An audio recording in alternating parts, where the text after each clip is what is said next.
चलिए दोस्तों, आज की इस वीडियो में हम लोग क्लास 11 के एक्सरसाइज 3.4 को स्टार्ट करने वाले हैं। इसमें हम लोग बेसिक से जानेंगे 3.4 को। तो चलिए सबसे पहले हम लोग सूत्र के बारे में कुछ जानेंगे इस एक्सरसाइज का। तो इसमें देखिए हम लोग जानेंगे ये पहले कि त्रिकोणमितीय समीकरण होती क्या है। त्रिकोणमितीय फलन आप पढ़ चुके हैं, अब पढ़ना है त्रिकोणमितीय समीकरण होती क्या है। तो ऐसा समीकरण जिसमें आपको दिखाना है कि एक चर हो और उसमें एक त्रिकोणमितीय फलन मौजूद हो। एक चर का मतलब XYZ एक हो, ठीक है ना। तो त्रिकोणमितीय समीकरण किसे कहते हैं, डिफिनेशन लिखा हुआ है, देख सकते हैं। एक चर राशि में त्रिकोणमितीय फलनों वाले समीकरण को त्रिकोणमितीय समीकरण कहते हैं। जिसमें एक चर राशि हो और उसके साथ त्रिकोणमितीय फलन हो तो उसे हम लोग कहते हैं त्रिकोणमितीय समीकरण। जैसे tan x बराबर 1/√3, तो यहाँ पर tan त्रिकोणमितीय फलन हो गया और x क्या एक चर राशि है। तो ये सब क्या होता है, एक त्रिकोणमितीय फलन होता है जिसमें एक चर हो और साथ में त्रिकोणमितीय फलन हो, दोनों मिलता है तब जाकर बनता है त्रिकोणमितीय समीकरण। मतलब ऐसा समीकरण जिसमें एक चर हो और त्रिकोणमितीय फलन मौजूद हो उसे हम लोग बोलते हैं त्रिकोणमितीय समीकरण कहते हैं। अब देखिए त्रिकोणमितीय समीकरण का हल दो तरह से करी जाती है। एक मुख्य हल निकाला जाता है और एक व्यापक हल होता है। मुख्य हल का मतलब होता है, देखिए मुख्य हल का जो मतलब होता है, चतुर्थांश तो आप पढ़ चुके हैं ना, या साइड में मैं जानकारी दे रहा हूँ आपको। चतुर्थांश आप पढ़ चुके, छोटा सा पिक्चर देखेंगे बस, ज्यादा लंबा नहीं। तो पहला चतुर्थांश, फिर सेकेंड, फिर तीसरा होता है थर्ड और फिर होता है चौथा। ये 0 से 90, 90 से 180, 180 से 270, 270 से 360 तक चलती है। मतलब 0 से लेकर कहाँ तक, 2π तक चलता है ये। तो कहने का मतलब जिसका मान 0 और 2π के बीच में आवे, 0 से लेकर 2π के बीच में आ जाएगा, उसको हम लोग क्या बोलेंगे, मुख्य हल कहेंगे। देखिए लिखा गया 0 से लेकर 2π, यहाँ पर ओपन इंटरवल है, मतलब क्या ना, खुला अंतराल है, ये बंद अंतराल है। तो 0 से लेकर 2π के बीच में जब वैल्यू आएगा ना तो उसको बोलेंगे मुख्य हल। मतलब यहाँ भी x का मान 0 से लेकर 2π से छोटा आएगा तो वैसे हल को हम लोग क्या बोलते हैं, मुख्य हल। मतलब जिसका हल 0 से लेकर 360 से नीचे चला है उसे हम लोग बोलेंगे मुख्य हल। लेकिन जिसका जितना वैल्यू निकलते चली जाए, मतलब पूर्णांकी गुना हो जाए, उससे हम लोग व्यापक हल कहते हैं। जितना वैल्यू निकाल सकते हैं, उसका जितना संभव है, उसे हम लोग क्या बोलेंगे, उससे व्यापक हल कहते हैं। और व्यापक हल को लिख सकते हैं संपूर्ण पूर्णांक से युक्त हल, मतलब संपूर्ण पूर्णांक आए, ठीक है ना। अभी मैं एक एग्जांपल लेकर आपको समझा रहा हूँ ये सारी बातें, ठीक है ना। मुख्य हल मतलब समझ गए, 0 से लेकर 2π के बीच में आनी चाहिए मान, तो मुख्य हल। लेकिन जितना मान आ रहा है वो सारा मान जो है ना वो एक व्यापक हल कहलाता है। जैसे एक एग्जांपल देखिए, यहाँ पर sin x का मैं एग्जांपल उठा रहा हूँ, यहाँ पर साइड में एक एग्जांपल लेके चल रहा हूँ कि sin x बराबर √3/2 बोल रहा है कि इसका आप मुख्य हल निकालिए। इसका कौन सा हल निकालने के लिए बोल रहा है, तो इसका आपको मुख्य हल निकालना है। तो ध्यान से बातों को समझते चलेंगे। मुख्य हल का मतलब पहले तो इसका चिन्ह देखेंगे कि इसका मान क्या, प्लस है। तो प्लस साइन किस में होता है, प्रथम में और सेकंड में होता है। तो हम यहाँ पर प्रथम और सेकंड का ही यूज करेंगे चतुर्थांश का। तीसरा और चौथा में साइन माइनस होता है, तो तीसरा चौथा से मतलब नहीं रहेगी। चतुर्थांश भी लेकर चलने, चिन्ह प्लस है, ठीक है, ध्यान देते हैं। तो यहाँ पर जो इसका मान आएगा, साइन x का जो मान चलेगा, वो ध्यान देने वाली बातें आ जा रही है। √3/2 साइन में किसका मान होता है, √3/2 साइन में किसका मान होता है, 60 का मान होता है। तो π/3 लिख सकते हैं, साइन π/3। या तो आप इसको ये भी लिख सकते हैं, साइन पाई घटावे π/3 आप लिख सकते हैं। कैसे, देखो पाई में नो चेंज अप होता है और पाई में से घटा सेकंड में क्या होता है, प्लस ही रहता है साइन, इसका चिन्ह चेंज अप नहीं होता है। तो एक प्रथम चतुर्थांश एक सेकंड की बात आ गई, ठीक है ना, दोनों में बात वही पड़ेगी। तो यहाँ से साइन कटेगा तो x का मान क्या आएगा, या तो π/3 आएगा, नहीं तो यहाँ पर क्रिया करेंगे 3π में से 1π घटा देंगे तो 2π/3। तो ये जो मान आ रहा है 0 से लेकर 2π के बीच में ही आ रहा है। इस कारण से ये वाला जो हल हो गया, ये हल हो गया आपका मुख्य हल। कौन सा हल हो गया, मुख्य हल। अब मान लीजिए इसका व्यापक हल निकालने के लिए बोले तो यहाँ पर चलते हैं। व्यापक हल निकालने के लिए कुछ नहीं करेंगे, sin x अब बराबर √3/2 दिया ना, देखिए sin x √3/2 साइन में किसका वैल्यू होता है, तो साइन 60 का वैल्यू होता है, साइन π/3 लिखेंगे। अब देखिए sin x बराबर sin y, यहाँ पर सूत्र में लिखा हूँ, एक नंबर सूत्र देखिए। sin x बराबर जब sin y होगा तो व्यापक हल निकालने का ये सूत्र चलता है, व्यापक हल निकालने का। तो sin x बराबर sin y होगा तो यहाँ से x का जो मान निकलेगा वो x का मान निकलेगा एन पाई प्लस -1 का the whole power n into y है, तो यहाँ वाई का काम π/3 कर रहा है, तो π/3 जहाँ एन क्या एक पूर्णांक है, तो एन का मान 1 रखेंगे तो 1 के रूप में एक आएगा, एन का मान 2 रखेंगे, 3 रखेंगे, 4 रखेंगे, मतलब पूरा पूर्णांकों का ये संग्रह आते चला जाएगा, यहाँ पर आप रखते चले जाएंगे एन का मान। तो ये जो हल निकल रहा है, ये हल निकल रहा है आपका व्यापक हल, लेकिन ये 0 से लेकर 2 पाई के बीच में जो हल निकल रहा है वो आपका होगा मुख्य हल। तो आपको समझ में अब आ गई होगी मुख्य हल क्या है और व्यापक हल क्या है, ठीक है ना। अब देखिए कुछ सूत्र जान लेते हैं। यदि sin x बराबर जब sin y दिया रहेगा तो वहां से x का मान, x का व्यापक हल निकलेगा n पाई प्लस -1 का the whole power n into y, जहाँ n क्या एक पूर्णांक है।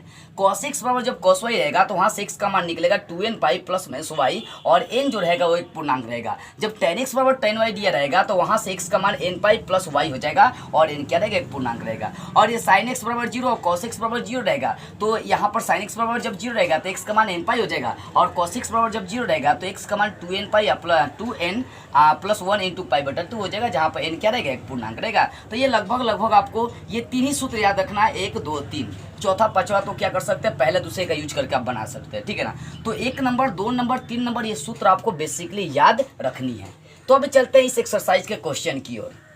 अब देखते हैं क्वेश्चन नंबर 1। देखिए क्वेश्चन नंबर 1 में बोल रहा है कि व्यापक हल और मुख्य हल दोनों यहाँ पर निकालना है। तो tan x बराबर √3 दिया है, तो सबसे पहले √3 का चिन्ह देखेंगे। √3 क्या है, प्लस है, तो प्लस 10 किसमें होता है, पहले में होता है, और तीसरे चतुर्थांश में प्लस होता है, सेकंड और चौथे में 10 माइनस होता है। तो हम लोग यहाँ पर कौन चतुर्थांश का यूज करेंगे, तो पहले का और फिर यूज करेंगे तीसरे का, क्योंकि पहले और तीसरे में 10 प्लस होता है, क्योंकि प्लस का सिंबल चल रही है।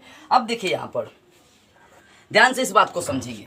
देखिए ये tan x है, tan x, ठीक है। अब √3 का tan में किसका मान होता है, तो tan 60 का मान होता है, तो इसको लिख सकते हैं tan π/3।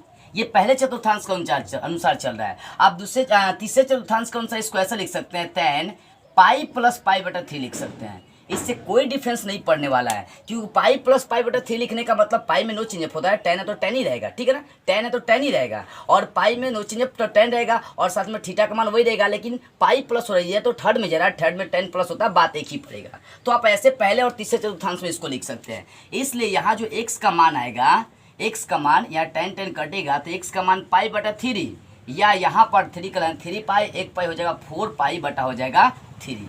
अतः x का जो मुख्य हल आ गया, अतः जो x का मूल्य हल आ गया वो हो गया π/3, या लिख सकते हैं 4 π/3 है। अब इसका व्यापक हल निकालने के लिए चलते हैं। तो व्यापक हल की ओर जरा सा ध्यान दीजिएगा, क्या दिया आपको, tan x बराबर √3।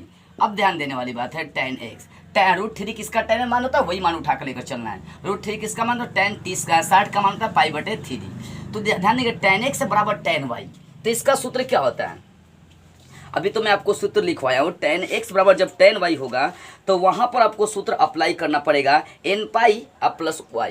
देखिए यहाँ पर साइड में मैं यहाँ पर सूत्र लिख देता हूँ।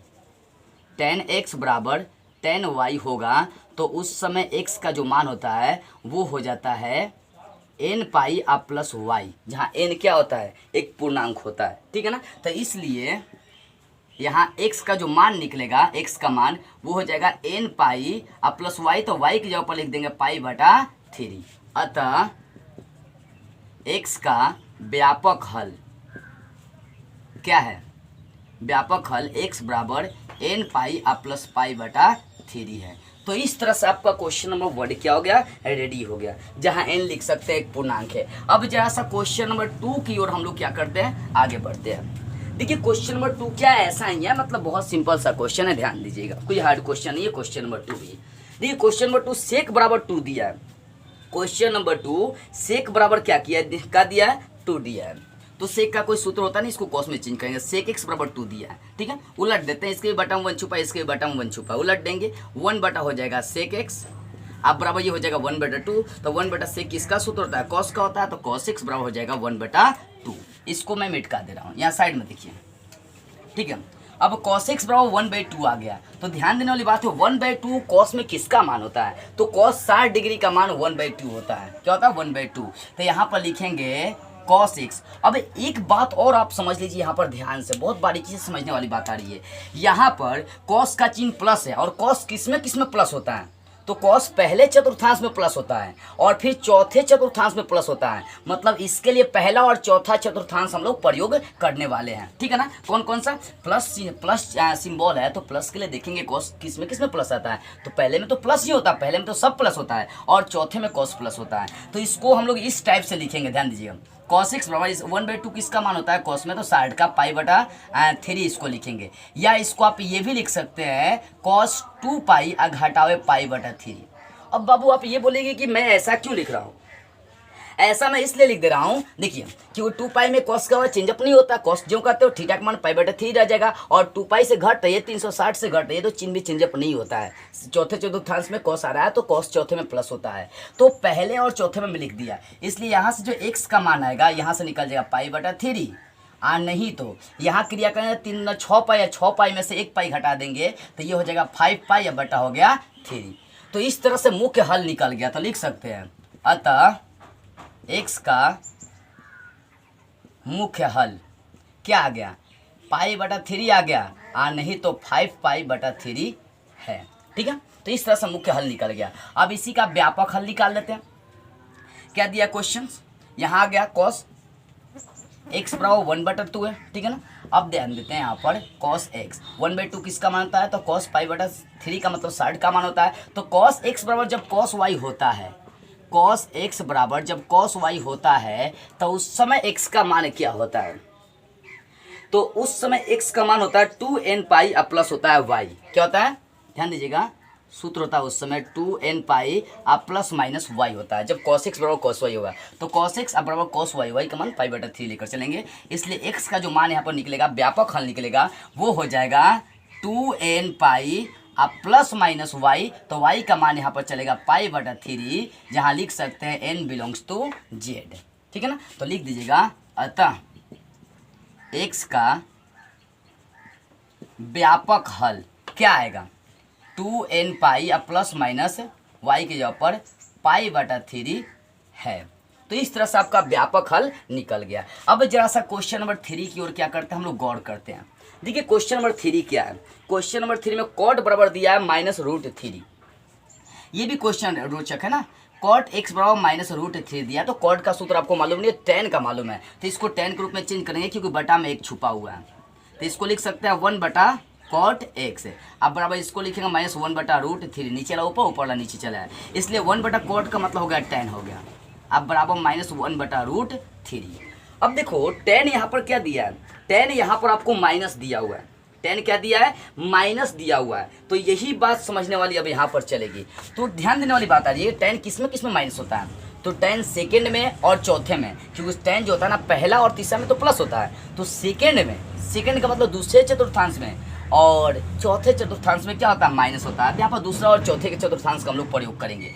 तो यहाँ पर ध्यान दीजिएगा, ध्यान बेटर तरीके से ध्यान देंगे यहाँ पर, कैसे मैं कर रहा हूँ, क्योंकि यहाँ पर थोड़ा सा एक्स्ट्रा दिमाग लगाऊंगा। tan x बराबर यहाँ से हम लोग दूसरा चतुर्थांश का यूज करेंगे क्योंकि माइनस लाना है। इसको मैं ऐसे लिखूंगा tan π घटाओ 1/√3 किसका मान होता है, ध्यान देंगे 1/√3 tan में किसका मान चलता है, तो 1/√3 tan में चलता है 30 डिग्री का, तो इसको π/6 में लिख सकता हूँ, ठीक है। या मैं ये भी लिख सकता हूँ, इसको मैं साइड में कर दे रहा हूँ सूत्र को, ठीक है ना। या मैं इसको ये भी लिख सकता हूँ tan, क्योंकि दूसरे चतुर्थांश में काम कर दे, पाई में से घट गया, दूसरा में आ गया, और चौथा में भी तो tan माइनस होता है ना, तो यहाँ पर भी लिख सकते हैं 2π घटाओ वही π/6 आप लिख सकते हैं।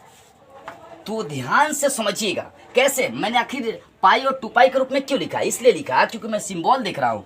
tan x जो है ना माइनस के रूप में है, और tan x माइनस किस में होता है, तो सेकेंड चतुर्थांश मतलब पाई वाले में, और चौथे में माइनस होता है। तो मैं पाई वाले से घटा दिया और 2π से घटा दिया, ठीक है। इसलिए यहाँ जो x का मान आएगा, यहाँ क्रिया करना पड़ेगा, 6 ही डालेंगे तो 6π में से 1π घटा देंगे तो 5π/6 हो गया। या यहाँ से गुना करेंगे तो 2 × 6 12π, 12π में से 1π घटा देंगे तो 11π हो जाएगा 6। तो ये जो मान आ गया, ये मान आपका कौन सा हल हो गया, व्यापक मुख्य हल हो गया। तो लिख देंगे अतः x का मुख्य हल क्या आ गया, 5π/6 या 11π/6 है, ठीक है। ये सूत्र है, इसको मैं हटा दे रहा हूँ अभी। ठीक है। अब इधर साइड में भी इस बात को थोड़ा जरा सा ध्यान से हम लोग समझेंगे। मतलब ये मुख्य हल निकल गया। अब जरा सा इसके व्यापक हल निकालने की ओर चलते हैं कि इसका व्यापक हल क्या क्या आएगा, तो इस पर जरा सा गौर करिएगा आप ध्यान से। चलिए देखते हैं। तो यहाँ पर tan x बराबर देख लेते हैं। tan x बराबर -1/√3 मान मिला है, और -1/√3 किसका मान, तो पहला मान 5π/6 का होगा, दूसरा मान ये चलेगा, ठीक है ना। यहाँ पर ज़्यादा हम लोग मान नहीं लेकर चलेंगे, थोड़ा सा एक ही मान उठाते हैं। चलिए, या इसको ऐसे भी लिख सकते हैं tan x बराबर, इसको लिख सकते हैं tan और -1/√3 किसका मान 5π/6 के रूप में आप लिख सकते हैं। जब इसको क्रिया करेंगे तो -1/√3 ही आएगा, ठीक है। अभी तो निकाला हूँ यहाँ पर क्रिया करके। तो tan x बराबर जब tan y होगा तो वहाँ पर x का मान क्या निकलेगा। अभी तो मैं सूत्र भी आपको दिखाया था कि जब tan x बराबर tan y होगा तो वहाँ पर n π + y के रूप में चलेगा, n π। अब प्लस y के जगह पर कितना है 5π/6। तो यहाँ पर जो व्यापक हल आ गया उसको ध्यान से देखेंगे। अतः व्यापक हल x बराबर n π + 5π/6 है। तो इस तरह से आपका जो है ना क्वेश्चन नंबर 3 में मुख्य हल और व्यापक हल निकल गया। अब चलिए इसका अंतिम क्वेश्चन भी देख लीजिए, मतलब 4 नंबर जो क्वेश्चन है उसको भी हम लोग जरा सा देख लेते हैं। तो 4 नंबर क्वेश्चन cos x बराबर -2 दिया है। 4 नंबर में देखते हैं, ठीक है। यहाँ पर दिया है cosec x बराबर दिया है -2। तो cosec का कोई सूत्र नहीं होता है, इसलिए सबसे पहले इसको हम लोग साइन के रूप में चेंज कर देंगे, ठीक है ना। बटा में एक सबके छुपा है, चेंज कर दीजिए, डायरेक्ट कर रहा हूँ इसलिए। 1 को ऊपर ले जाएंगे, नीचे cos आएगा तो 1 cosec आएगा तो 1/cosec किसका होता है, साइन का होता है, तो साइन x हो जाएगा। यहाँ से हो जाएगा -1/2, ऊपर ला नीचे, नीचे ला चलाएगा ऊपर, ठीक है ना। तो साइन x बराबर -1/2। अब साइन किस में माइनस होता है, क्योंकि मान माइनस के रूप में आ रही है, तो साइन किस में माइनस होता है, ध्यान दीजिए। तो साइन पहले और दूसरे में प्लस होता है, तीसरे और चौथे में क्या होता है, माइनस होता है। तो यहाँ पर तीसरे चतुर्थांश और चौथे चतुर्थांश को यूज करने वाले हैं। चलिए देखिएगा, तो इसको ऐसे भी आप लिख सकते हैं, या साइन x बराबर तीसरे और चौथे में चलेंगे तो साइन, ये ध्यान देंगे, तीसरा में चलेंगे तो पाई प्लस जाना पड़ेगा, पाई प्लस करेंगे तो तीसरा में जाएंगे और चौथा में भी तो आपको जाना है ना, तो पाई प्लस, ठीक है। तो 1/2 किसका मान होता है साइन में, तो साइन 30 डिग्री का मान होता है, शायद ये साइन 30 का मान, हाँ साइन 30 का ही मान होता है 1/2। तो साइन 30 का मान होता है 1/2। तो ध्यान देते हैं, तो यहाँ पर लिख लेते हैं π/6 मतलब 30 हो जाएगा, या इसको ये भी लिख सकते हैं साइन 2π या घटावे π/6 भी मैं ऐसा लिख सकता हूँ। अब आप कहेंगे कि मैं ऐसा क्यों लिख रहा हूँ, ठीक है ना, तो जरा सा ध्यान से समझेंगे, ठीक है ना। देखिए कहने का मतलब यहाँ पर साइन का मान माइनस में है, तो माइनस किस में होता है, साइन। तो तीसरे में और चौथे में साइन क्या होता है, माइनस होता है। तो पाई प्लस कर दिया तो तीसरा में आ गया, अब साइन माइनस हो जाएगा। 2π से घटा दिया तो चौथा में आ गया साइन, तो ये भी क्या हो जाएगा, माइनस हो जाएगा, ठीक है ना। तो इसलिए यहाँ से जो x का मान निकलेगा, यहाँ से 6 को दिलाएंगे तो 6π में 1 जोड़ देंगे तो 7π, अब बटा हो जाएगा 6। या यहाँ पर जरा सा ध्यान दीजिएगा, ध्यान से समझिएगा इस बात को, ठीक है। यहाँ पर जो क्रिया कर रहे हैं, देखिए 6 को इधर लाएंगे तो 6 दूना कितना 12π, या 12π में से 1 पाई घटा देंगे तो हो जाएगा ये 11π, अब बटा हो जाएगा 6। क्या हो जाएगा, 11π बटा हो जाएगा 6। तो ये जो निकला ये इसका मुख्य हल निकल गया। तो लिख देते हैं यहाँ पर साइड में, जगह की थोड़ी कमी है लेकिन ध्यान से समझते चलेगा। अतः x का मुख्य हल क्या क्या आएगा, 7π/6 या 11π/6 है।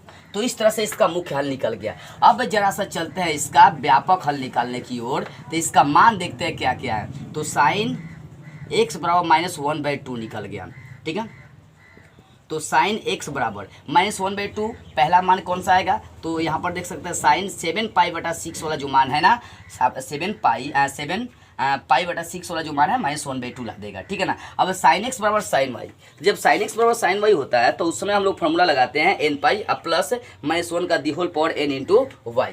तो यहाँ पर जो सूत्र चलेगा वो ये चलेगा, इसलिए x बराबर n π प्लस -1 का the whole power n into y. तो y का मान यहाँ पर 7π/6 चल रहा है। तो यही इसका व्यापक हल आ गया। तो लिख देते हैं, अतः x का व्यापक हल क्या आ गया, n π प्लस -1 का the whole power n into 7π/6 है।